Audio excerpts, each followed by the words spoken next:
काय सांगाल एकंदरीत काल अजित पवार जे आहेत त्यांनी देखील आज आपल्या 22 क्रमांकामध्ये आणि कसा प्रतिसाद नाही, आता तुम्ही पाहताय सकाळपासून लोकांच्या अडचणी खूप आहेत आणि नागरिकांचे प्रश्न सोडवण्यासाठी मी सगळ्यात सुरुवातीला काळेवाडीमधून सुरुवात केली होता। एक पूर्ण राऊंड 13 प्रभागाचे 13 पूर्ण झालेत। हा दुसरा राऊंड माझा हा काळेवाडीमधून होत आहे आणि लोकांच्या ज्या समस्या आहेत, कारण प्रशासन असल्या कारणाने नगरसेवक नसल्यानं लोकांनी जायचं कुणाकडे या हेतूने लोकांची कामं उरकण्यासाठी लोकांच्या तक्रारीचं निवारण करण्यासाठीचं हे जन की बातचं आयोजन केलेलं आहे। एकंदरीत आपण जर बघितलं तर तुम्हाला स्वतः रस्त्यावरती उतरून नागरिकांच्या समस्या सोडवाव्या लागतात। तर प्रशासनाचं काम केलं तर नागरिकांच्या वेळ काय ते काय सांगेल?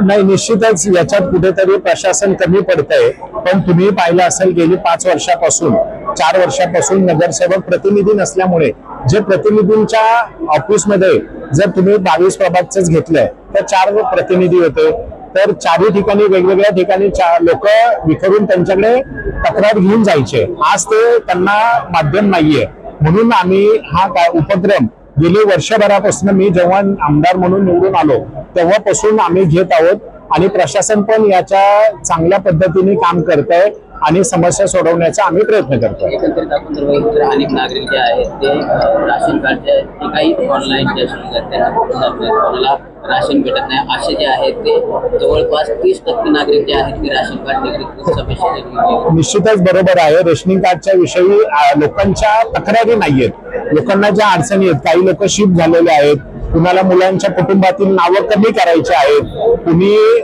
6 महिन्यापेक्षा जास्त दिवस जर आपण रेशनिंग घेतलं नाही तर त्याचं कार्ड बंद होतं, ते पुन्हा रिओपन करायच्या, अशाच पद्धतीची तक्रारी किंवा निवारण तक्रारी त्या नागरिकांच्या आहेत। आणि निश्चितच तुम्ही पाहिलं पिंपरी चिंचवड शहर हे कामगार नगरी आहे आणि कामगार नगरी असल्यामुळे इथे असणाऱ्या ह्या कामगारांना आम्ही भारत सरकारच्या वतीनं माननीय पंतप्रधानांच्या आपण पाहिलं तर कोविड पासून जवळपास 70 कोटी जनतेला आम्ही मोफत अन्नधान्य देतोय आणि कुठलाही व्यक्ती याच्यापासून वंचित राहू नये म्हणून आम्ही हे रेशनिंग कार्डच्या माध्यमातून त्यांना अन्नधान्य देण्याचा प्रयत्न करतो। समस्या ज्या आहेत नागरिक त्यावेळेला अधिकाऱ्याकडे जातात किंवा एखाद्या ठिकाणी ई सेवेला किंवा एखाद्या कर्मचाऱ्याकडे जातात, ते कर्मचारी छोट्या छोट्या कारणातून हे प्रॉब्लेम आहे ते आहे, प्रॉब्लेम सॉल्व्ह अधिकाऱ्यांनी करायला पाहिजे। निश्चितच प्रशासनात छोट्या प्रॉब्लेमला सुद्धा तुमच्यापर्यंत यावं लागतं नागरिकांना। नाही,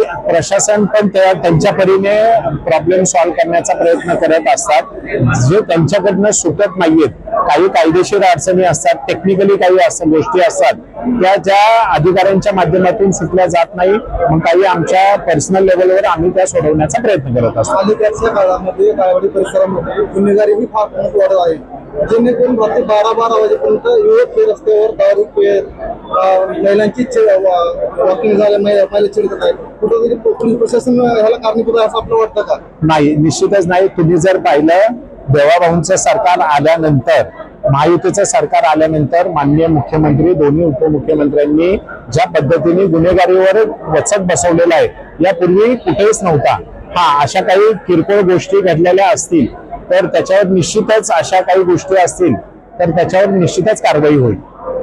काळेवाडीमध्ये अनेक समस्या आहेत, एकंदरीत आज असं वाटलं तुमची खालची लोकल टीम कुठेतरी आज कमी पडली आहे। फक्त आमदारांच्या भोवती घरटा घालून 10-5 माणसं आणून फक्त फोटो काढण्यापुरतं असं कुठं दिसत आहे। बाबू काय सांगा, जसा प्रतिसाद आज पाहिजे होते, भरपूर समस्या आहेत काळेवाडीमध्ये। प्रत्येक गल्लीमध्ये जाल, प्रत्येक गल्लीमध्ये 10-5 समस्या नागरिक भेटते, पण आजचा जो तुमचा जनता संवाद होता हे मेसेज जनतेपर्यंत पोहोचलेला नाही। आजचा नाही, जनतेपर्यंत पोहोचलेला आहे मेसेज। जर जनतेपर्यंत पोहोचलेला नसता मेसेज तर आतापर्यंत सकाळपासून मी जवळपास 700 लोकांच्या तक्रारी ऐकून घेतलेल्या आहेत आणि घरोघरी आम्ही लोकांना तसे मेसेज पण पाठवलेले आहेत। लोकांचा प्रतिसाद पण चांगला आहे। तुम्ही म्हणताय त्याच्यात काही तथ्य नाही।